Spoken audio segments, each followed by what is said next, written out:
Sorry if you're not into drama, don't watch this video, but I just gotta talk about this because Nick Foles is a legend. I, I don't even ride with the Eagles like that, but what he did on that Super Bowl run, even before, like when Chip Kelly was the head coach and Mike Vick was still on the team, Nick Foles was balling, bro. And I'm just a big fan of Nick Foles, and I don't like the disrespect here, but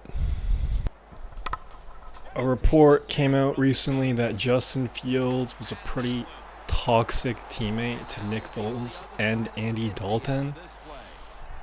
Two pretty good veterans, by the way. I mean, you could say what you want about the Red Rifle, but, he put up some pretty respectable years there in Cincinnati. Sure, they didn't really do anything, but they were always like competitive, a playoff team. Sure, they always lost in Houston on that early Saturday window wild card weekend, but a playoff team is a playoff team, and that's a feat in the NFL. So overall, Andy Dalton, he's respectable too. Obviously, Nick Foles, different level, Super Bowl MVP, but yeah. So this report came out and, quote, Fields didn't mesh well with the two veteran quarterbacks at all that year and had a particular friction with Foles. The environment in the Bears QB room amongst the trio was effing toxic as hell. They were never together. It was always Andy and Nick walking side by side and Justin always 15 yards behind them. There were several arguments amongst the QBs, once per one source. Foles was trying to teach something to Fields in the QB room, and upon turning toward the rookie, Foles realized Fields wasn't even paying attention, and his head was down.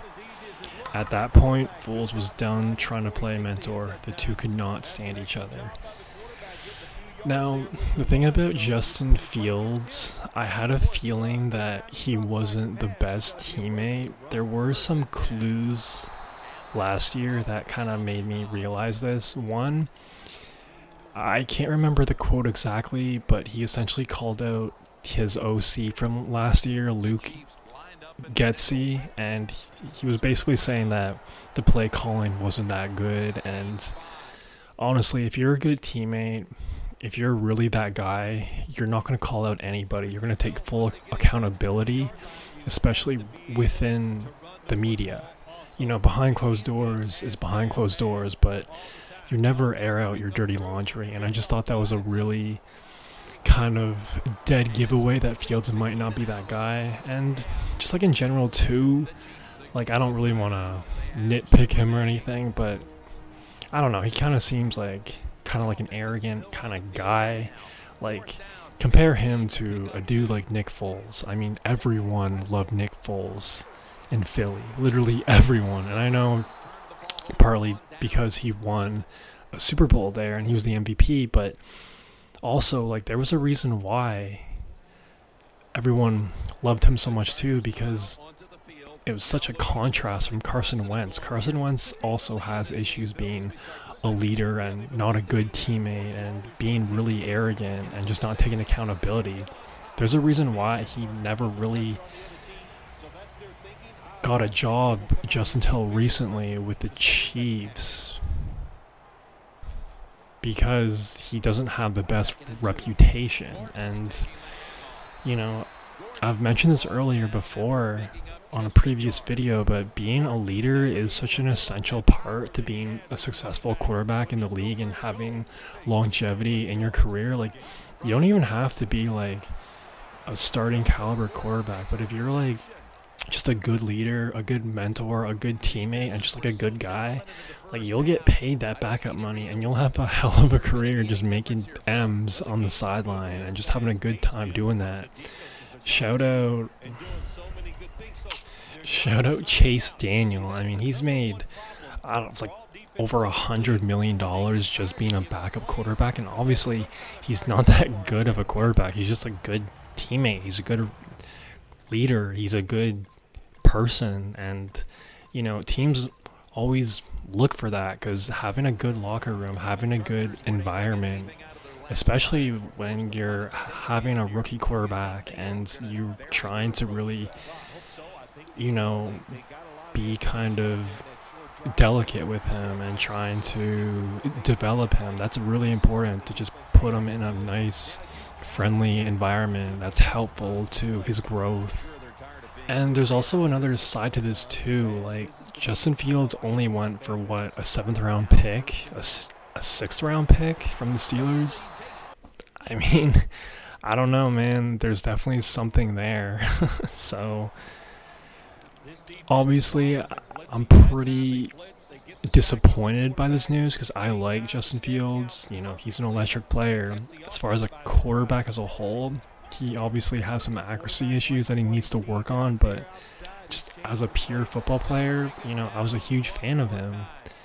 I'm still kind of rooting for him, but man, that is some tough news, honestly, because I mean, come on, man. Who doesn't like Nick Foles? I mean, even if you just take the football aside, like, he just seems like a lovable, nice dude. He looks like Napoleon Dynamite.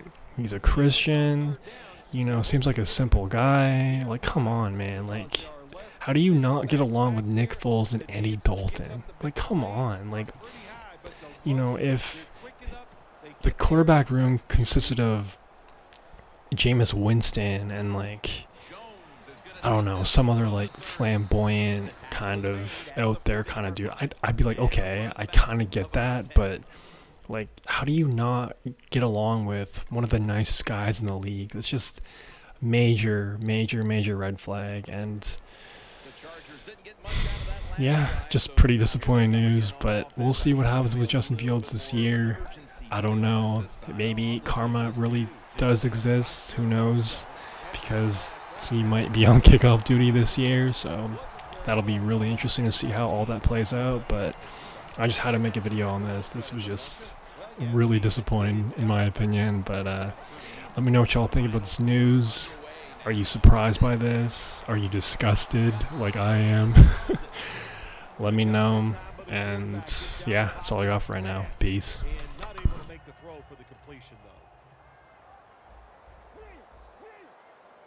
Second and 10. Launching it deep. Snags it right out of the air with one hand. And seeing these stats is really just another big day for this quarterback, Phil. Well, they say it's a quarterback-driven league, and it is, Jim. Everything is there to help the quarterback play well. And all I can say about this guy, he's driving well today.